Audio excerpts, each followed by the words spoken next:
Hello students, I hope you have already practiced everything given there in subject chemistry and whatever is the necessary work to be done there in the notebook. You have already completed all those. Today we are going to begin chapter 2, that is common laboratory apparatus and equipments. You might have seen the laboratory of your school, but you may not have entered inside the laboratory. The laboratory is the workshop where truth of ideas that is being tested and many theoretical aspects are verified. Also, you can do various experiments there in the laboratory, but it is not so easy working there in the laboratory, especially in the chemistry laboratory. You have to follow few basic rules and regulations of the laboratory to do the practicals smoothly, effectively, more efficiently.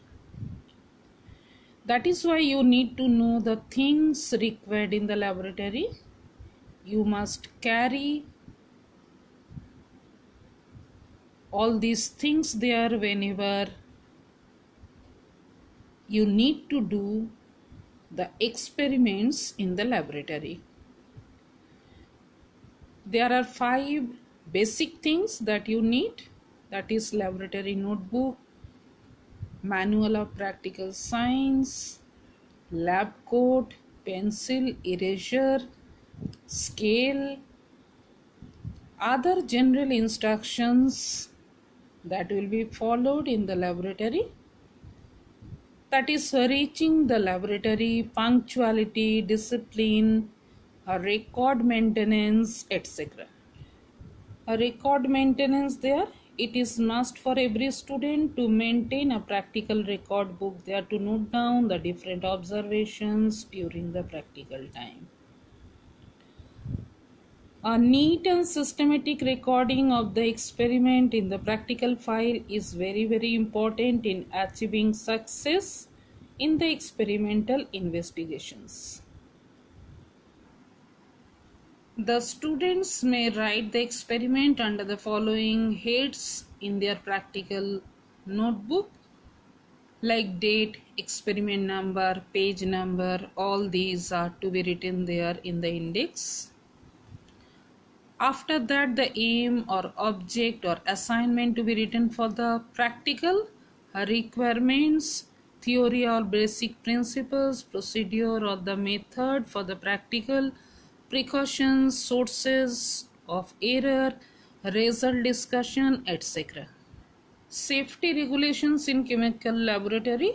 There are 6 safety rules to be followed in the chemistry laboratory.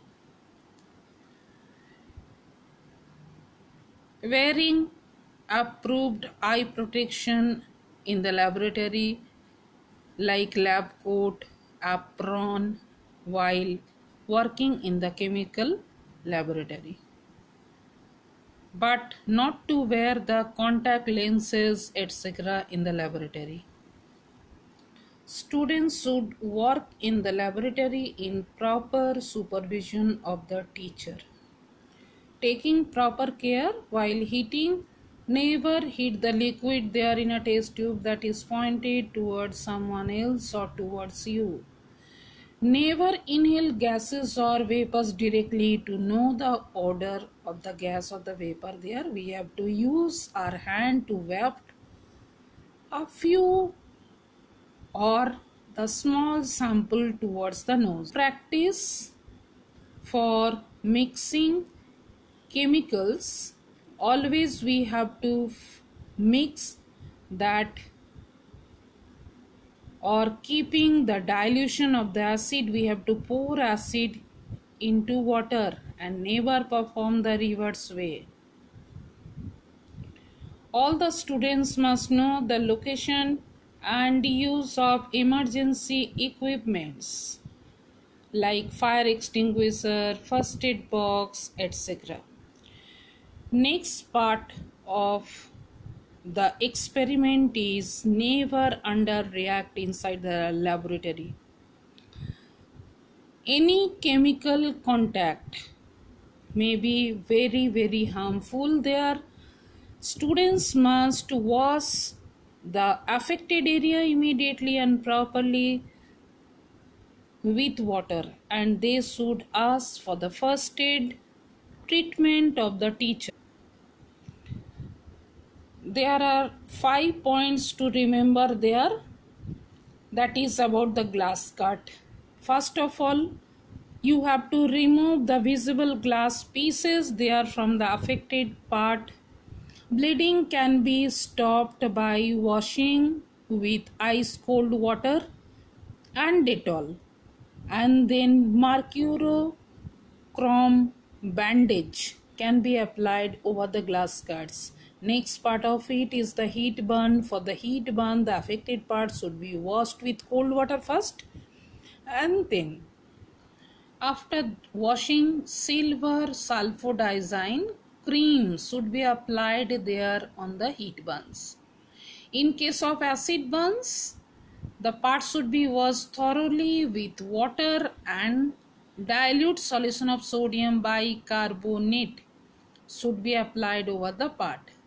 Then the burnt area should be washed with water and soaked with dry cloth, and then non-greasy antiseptic ointment should be applied over it. In case of alkali burns, there the part should be washed thoroughly with water there, and very dilute solution of acetic acid should be applied there over the affected part, and then after that again it is washed. Then the burnt area is dried there with the cloth, and after that a non-greasy antiseptic ointment should be applied over it. For the eye injury, eyes should be washed properly with cold water there, and then washed with 2% solution of boric acid, and then they should consult the doctor immediately. All these notes you have to copy down in your chemistry notebook. I'll be back very soon with part 2 there of this chapter.